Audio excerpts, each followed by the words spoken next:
João, capítulo 11, versículos 51 e 52. Irmãos, olha só, nessa noite nós vamos meditar sobre três aspectos fundamentais da vida da igreja. Primeiro, unidade. E o texto é João capítulo 11, versículos 51 e 52.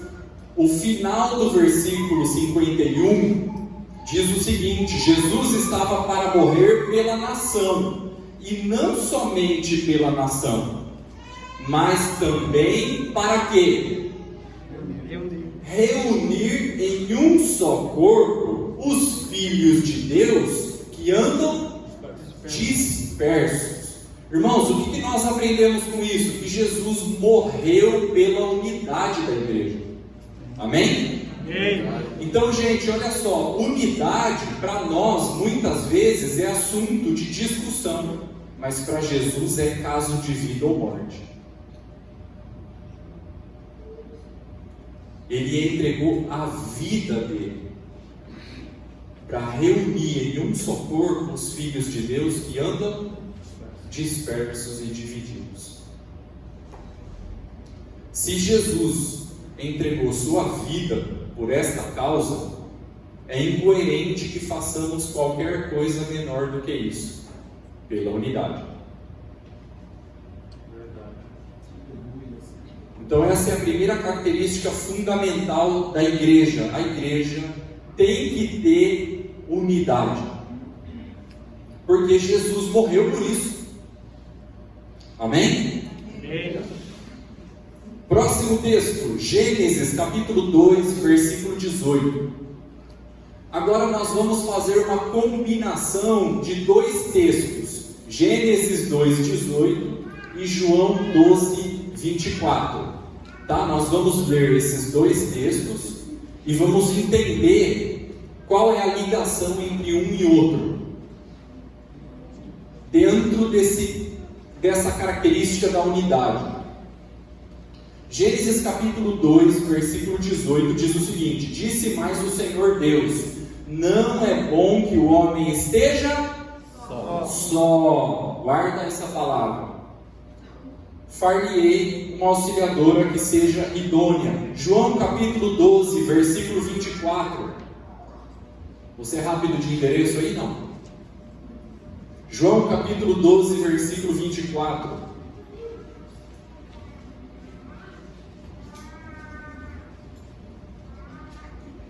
Posso ler?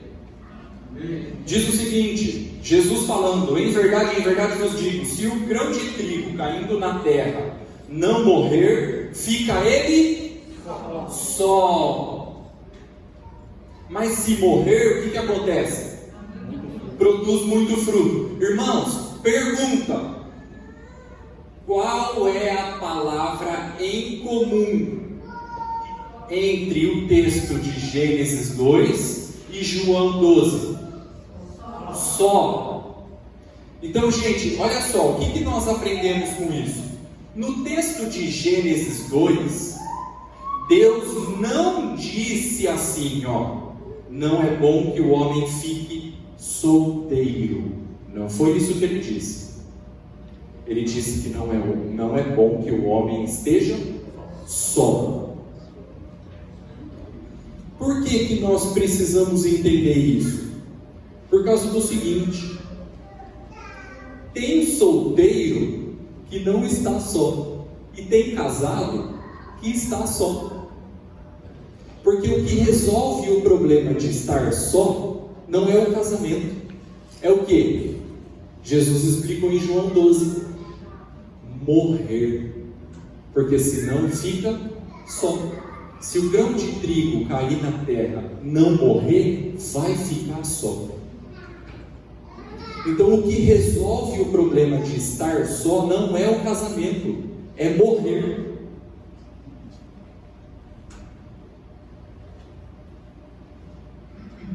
Mas Márcio, o que é esse morrer?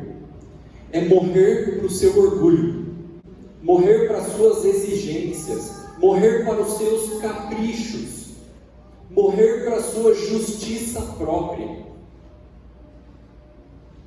Se a gente não morrer para o nosso orgulho, se nós não morrermos para as nossas exigências, se nós não morrermos para os nossos caprichos, se nós não morrermos para a nossa justiça própria, nós vamos ficar só, mesmo que for casado.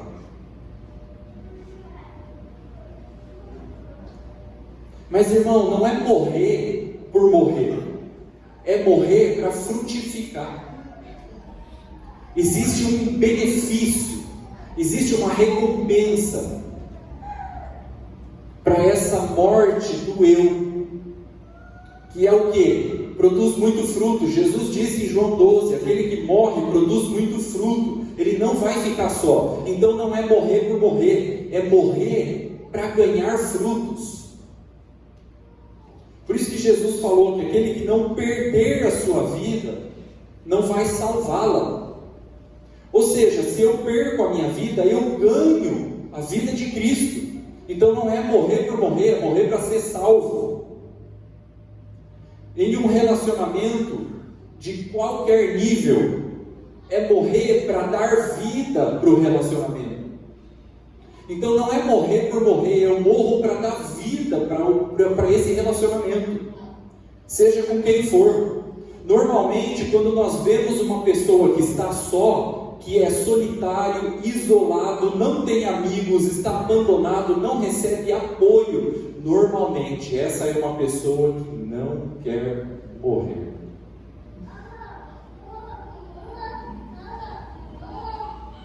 E aí fica só.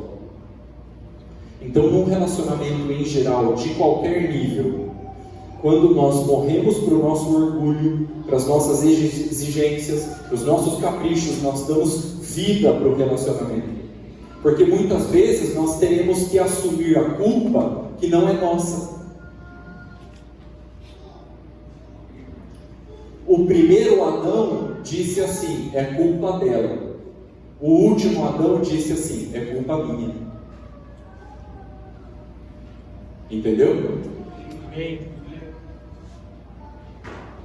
Então eu morro para dar vida para esse relacionamento de qualquer nível, de qualquer espécie, assumindo muitas vezes a culpa que não é minha. Então eu morro para dar vida para o culpado.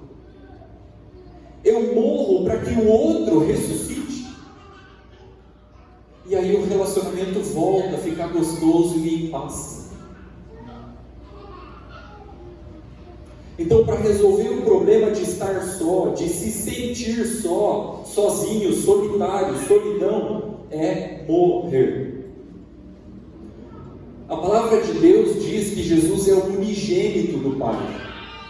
Mas depois que ele morreu e ressuscitou, ele já era o primogênito entre muitos irmãos.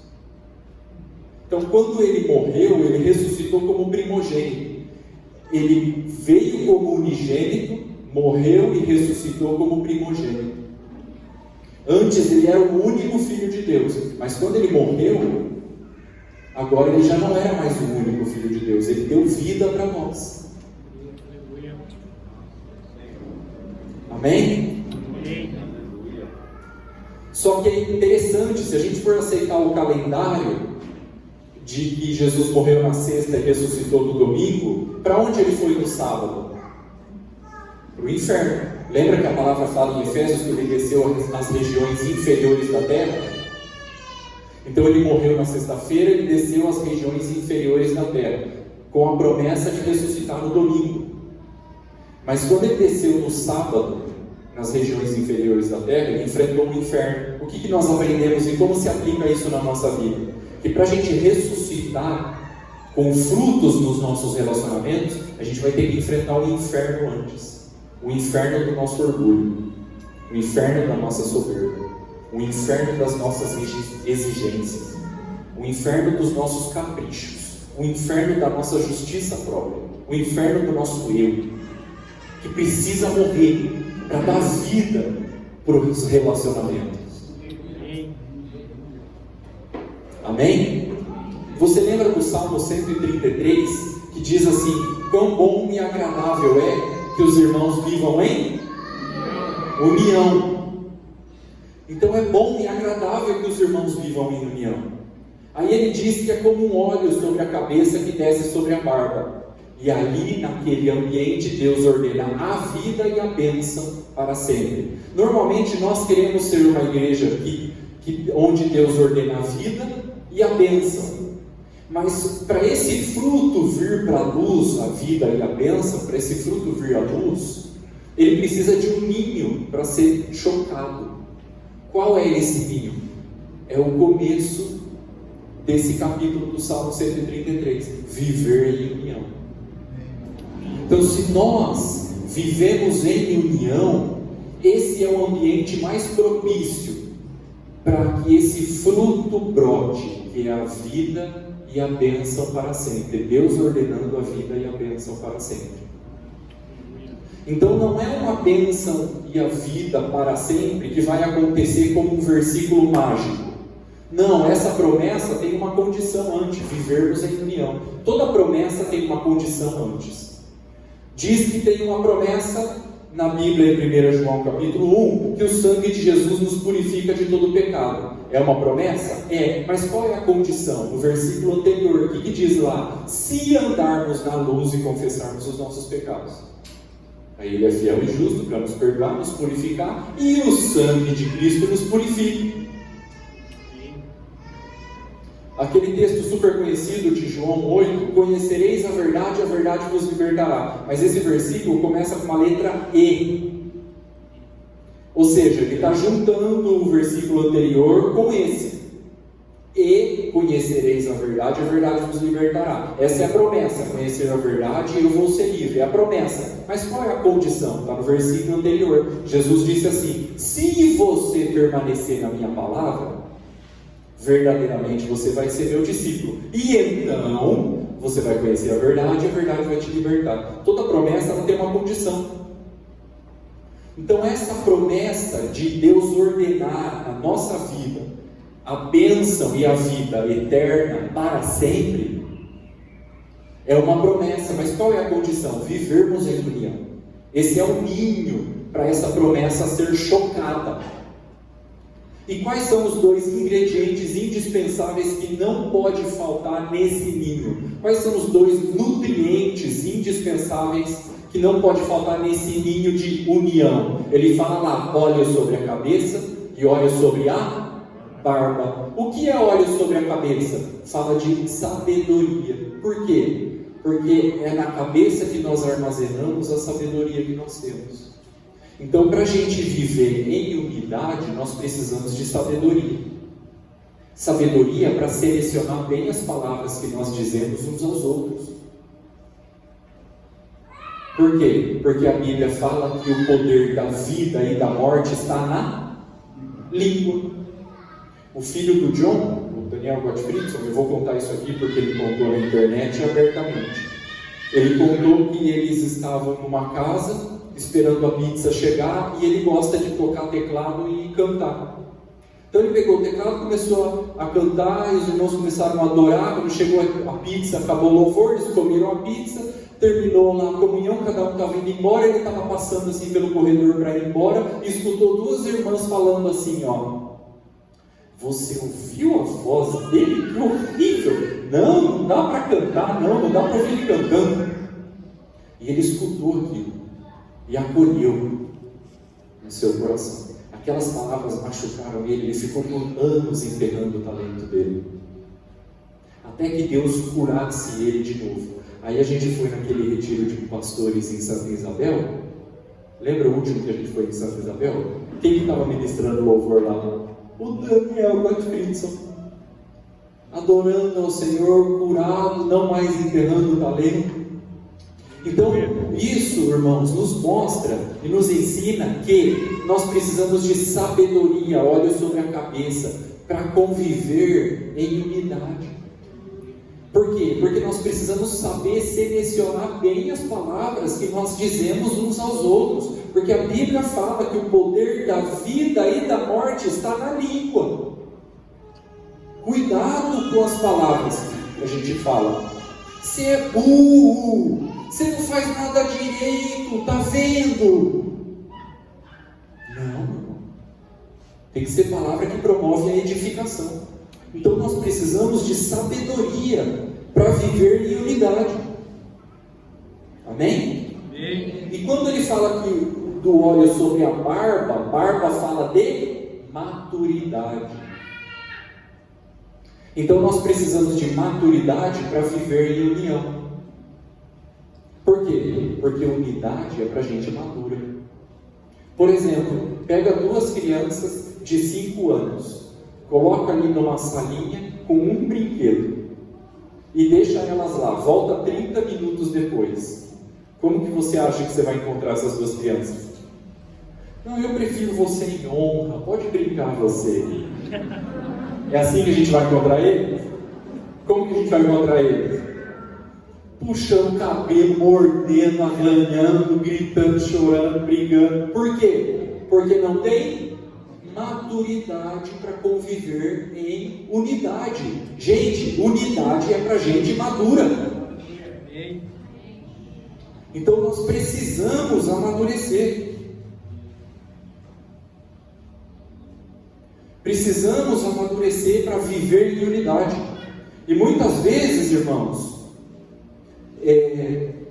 essa maturidade vai nos ajudar a entender aquilo que Paulo fala em 1 Coríntios 11, lá na ceia. Quando Paulo fala da ceia, ele fala assim, assim, irmãos meus, quando vos reunir para comer, esperai uns pelos outros. E a gente pensa que tem que ficar todo mundo com o pão na mão, esperando ao meu sinal, todo mundo come sincronizadamente. 1, 2, 3, e todo mundo come o pão e participa da ceia, porque tem que esperar uns pelos outros. Irmãos, quando Paulo fala para esperar uns pelos outros, ele não está falando de um sincronismo na hora de participar da ceia. Ele está falando de esperarmos uns pelos outros, no sentido de aquele que é mais rápido tem que esperar aquele que tem um passo mais lento. Você lembra da experiência de Jacó e Esaú, quando eles se encontraram? Eles estavam voltando para a terra prometida, e o Jacó falou assim, olha, eu vou ter que esperar, porque o povo que está aqui comigo tem crianças e gado, vou ter que andar nos passos deles. Vou ter que esperar para andar nos passos deles. Isso é esperarmos pelos outros. Esperar um irmão que talvez seja um pouco mais devagar, que ainda não alcançou a plenitude da revelação ou de alguma atividade ou área do seu caráter. Isso é esperarmos pelos outros. Amém, irmãos? Senão, vai ter gente no meio da igreja sozinha, porque não tem ninguém para esperar por ele. Um dos versículos, uma das histórias mais tristes que eu acho na Bíblia, é aquela experiência de João capítulo 5, onde tinha um paralítico, fazia 38 anos, em um tanque chamado Betesda. Ele estava ali há 38 anos, Jesus chegou ali e perguntou para ele se ele queria ser curado. Por quê? Porque naquele tanque, de tempo em tempo descia o anjo e movia as águas. Quem fosse colocado naquelas águas primeiro era curado. Quando Jesus perguntou para esse paralítico se ele queria ser curado, você lembra da resposta? Ele disse assim, eu não tenho ninguém. Será que tem alguma frase mais triste na Bíblia do que isso? E o interessante é que ele estava há 38 anos no tanque de Betesda. Você sabe o que significa Betesda? Casa de misericórdia. O que é a casa de misericórdia, irmãos? A igreja. Então quer dizer que aquele homem estava na casa de misericórdia e não tinha nenhum amigo. Isso não pode acontecer no nosso meio, irmãos. Nós não podemos ter aqui ninguém isolado, sozinho, sem amigo. Por isso que muitos vão embora, porque não tem amigos. Aqui no meio do povo de Deus. Nós precisamos fazer amigos. Amém? Glória a Deus. Segunda característica da igreja fundamental: santidade.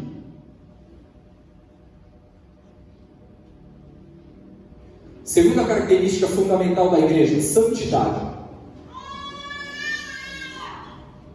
Irmãos, para falar sobre a santidade, eu quero lembrar vocês aqui do texto de 2 Coríntios 5,17, que diz o seguinte: aqueles que estão em Cristo é uma nova criatura, as coisas velhas se passaram e tudo se fez novo. O que isso significa? Irmãos, as coisas da velha vida, os costumes mundanos, a rebeldia, os pecados, a concupiscência da carne, a desobediência, se tornaram coisas do passado. Nós somos uma nova criatura em Cristo Jesus, capacitados e revestidos de poder para viver em santidade. Mas o problema é quando a gente dá uma esfregadinha com o mundo e depois dá uma esfregadinha com Deus. Dá uma esfregadinha com o pecado e depois dá uma esfregadinha com o Espírito Santo.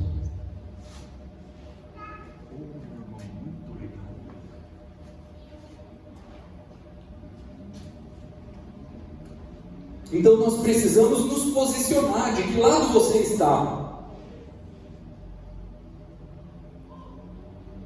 Porque nós somos um povo chamados a viver em santidade. E aí muitos me dizem assim: mas Márcio, por que depois que eu nasci de novo, por que depois que eu passei pelo novo nascimento, por que depois que eu me arrependi, fui batizado, recebi o Espírito Santo, parece que as lutas aumentaram? Por que, Márcio, que depois que eu nasci de novo, parece que as tribulações na minha vida se multiplicaram, parece que as coisas são mais difíceis? Por quê? Gálatas 5,17 responde essa pergunta. O que diz lá? Que o Espírito milita contra a carne e a carne contra o Espírito. Por quê? Porque são opostos entre si. O que acontece, irmão? Antes da gente passar pelo novo nascimento, nós éramos escravos da carne, e a carne vencia todas. Então o time do Espírito perdia de WO. As irmãs sabem o que é perder de WO? Sabe? Sabe quando tem um jogo marcado, tem dois times para comparecer naquele campo no mesmo dia, no mesmo horário, para jogar. Só que um dos times nem coloca os seus jogadores em campo. Então esse time aqui perdeu de WO. Então o que acontecia? Antes da gente nascer de novo, nós éramos escravos da carne. O time do Espírito Santo nem entrava em campo. Nós perdíamos todas. Só que depois que a gente nasceu de novo, o Espírito Santo entrou dentro de você e começou uma luta, começou uma guerra contra a carne. É por isso que você tem a sensação que a tribulação aumentou, as tribulações aumentaram, porque agora você tem uma guerra que você nunca teve antes. Você nunca travou uma batalha contra a sua carne antes. Agora você trava todo dia. Então agora você está no time do Espírito Santo. Só que o time adversário não respeita a regra, eles dão canelada.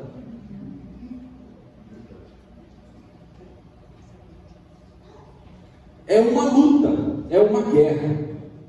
Agora, irmão, guarda bem isso que eu vou dizer. Está pronto? A carne vive de sentimentos, o espírito vive de convicções. São dois leões, qual você alimentar vai ganhar.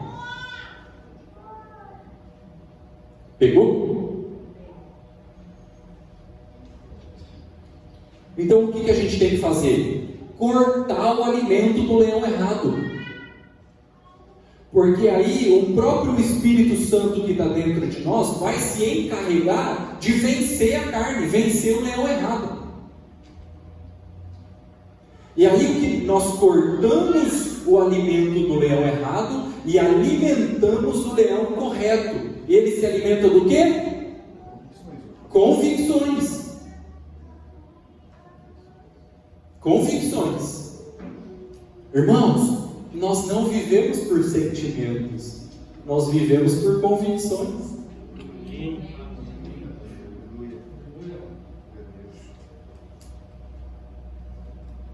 Mas Márcio, como que eu faço para alimentar as minhas convicções? Te dou 5 lugares que você encontra essas convicções para você alimentar. Primeiro, palavra de Deus. Quando você medita nas Escrituras, você alimenta as suas convicções. Segundo, oração. Quando você ora, você busca o Senhor, você está alimentando as suas convicções. Jejum. Esse é o terceiro lugar. Quando você jejua, você está alimentando as suas convicções. Quarto, louvor e adoração. Quando você adora a Deus com todo o coração e canta a música de Deus, você está alimentando as suas convicções. Quinto lugar, a comunhão entre os irmãos. Quando nós nos juntamos, nos reunimos, nós alimentamos as convicções uns dos outros. Por isso que nós nos reunimos. Entende? A igreja não é um clube onde os associados vão no final de semana. Igrejas são pessoas que passaram pelo novo nascimento, quando se arrependeram, foram batizadas e receberam o Espírito Santo, e agora elas se encontram para fortalecer as convicções uns dos outros. Isso é igreja. Amém? Amém. Mas, Márcio, eu não sinto de orar, eu não sinto de ler a Bíblia, eu não sinto de jejuar, eu não sinto de ir na reunião. O nome disso é autossabotagem.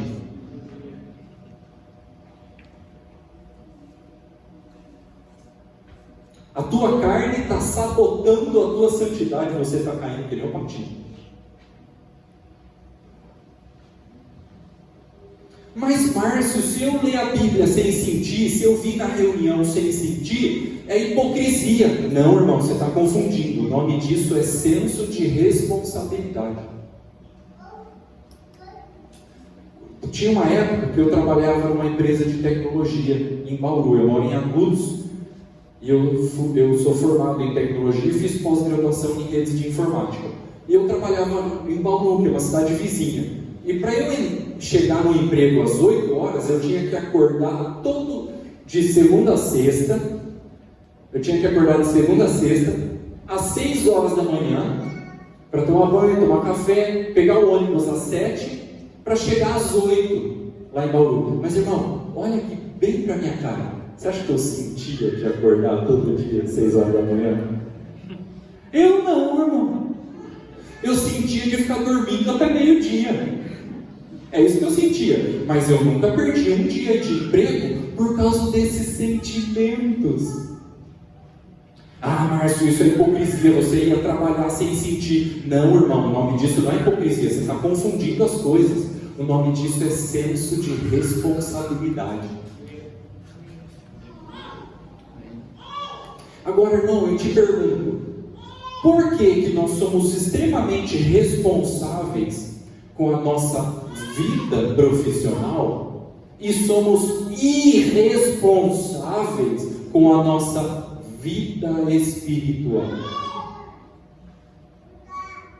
Porque se chove canivete ou não, a gente vai trabalhar. Mas se a gente não sente, a gente não busca Deus, a gente não lê a Bíblia, a gente não prega o Evangelho, a gente não vem na reunião, a gente não jejua e usa o argumento, eu não sinto, é hipocrisia. Por quê? Então, irmãos, nós precisamos entender isso. Nós não vivemos por sentimentos, nós vivemos por convicções. Nós não decidimos a nossa vida com base nos nossos sentimentos, nós decidimos a nossa vida com base nas nossas convicções. Amém, irmãos? Amém. Glória a Deus. Bênção demais. Terceiro e último. Terceira característica fundamental da igreja: cumprir a missão. Texto, 1 Coríntios capítulo 9, versículo 23.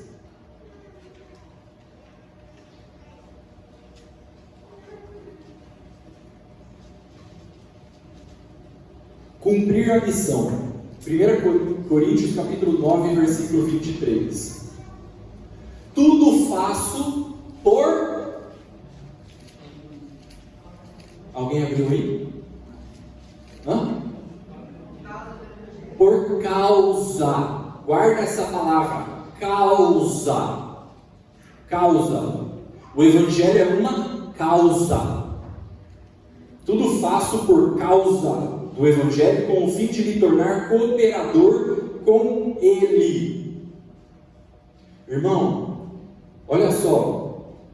Noé teve uma causa, Moisés teve uma causa, Davi teve uma causa, Neemias teve uma causa, os profetas tiveram uma causa, João Batista teve uma causa, Jesus Cristo teve uma causa, os apóstolos tiveram uma causa. Nós também temos uma causa e temos que viver por ela, cumprir a missão. Amém. Então, para isso, nós não vamos poder ficar vivendo por necessidade, nós temos que viver por um propósito. Uma igreja que Deus quer, a igreja que Deus quer, a igreja que avança, é aquela igreja que vence as suas necessidades em prol de uma causa. Um discípulo que avança é um discípulo que vence as suas necessidades em prol de uma causa. Vou explicar mais.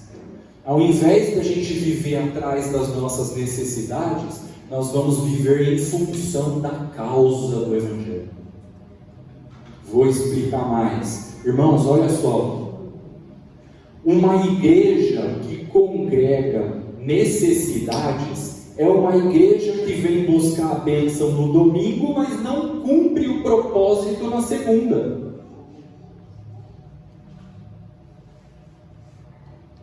E uma igreja que congrega propósito no domingo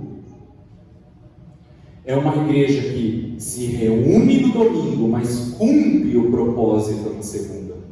Então nós não podemos ser a igreja do domingo e não ser a igreja da segunda. Porque nós vivemos por uma causa. A tua fé começa quando esse culto termina. Senão não é avivamento, é animamento.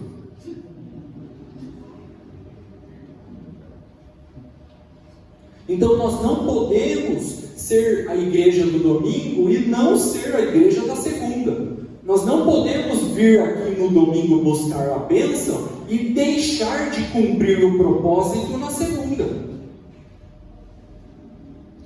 Por quê? Porque Deus não se associa a uma igreja que congrega necessidades. Deus se associa a uma igreja que congrega propósito, causa, missão. Eu lembro uma vez, em 2014, eu estava reunido no conselho de pastores da minha cidade, e eu estava desempregado na época, eu queria mexer na minha poupança, e eu tinha recebido um convite para ir para o Chile. E aí os pastores souberam disso, e eles ofertaram a minha passagem para o Chile, para eu ficar 15 dias lá, em Rancagua, no congresso de pastores, e Santiago. E aí eu peguei R$300 da minha poupança e fui para ficar 15 dias no Chile. Quem que vai em sã consciência com R$300 no bolso para ficar 15 dias em outro país? Eu voltei com 200. E o que aquilo, essa coisa maluca me ensinou? Que Deus, Ele se associa, Ele patrocina discípulos que vivem em função de uma causa e não em função das suas necessidades egoístas e egocêntricas.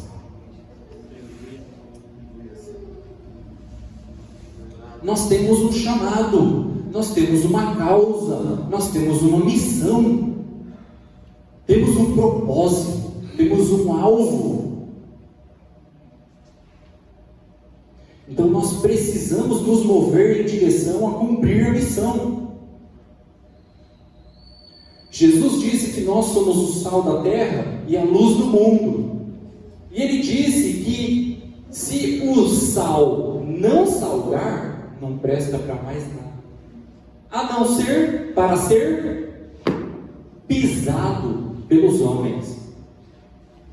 Então, ser pisado pelos homens, ser humilhado pelos homens, é juízo de Deus contra um discípulo que perdeu a sua capacidade de salgar.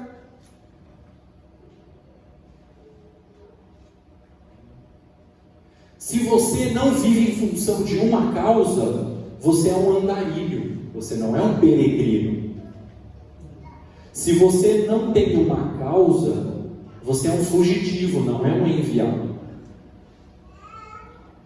A causa nos dá a convicção de peregrino. Estamos andando em uma terra que não é nossa, porque a nossa pátria está no céu, mas nós temos uma missão. Porque nós somos delegados, enviados com um propósito, uma causa específica para cumprir. Então, irmão, olha só. Trabalhar para sustentar a casa, ganhar dinheiro, constituir família e criar seus filhos é tua obrigação, não é tua causa.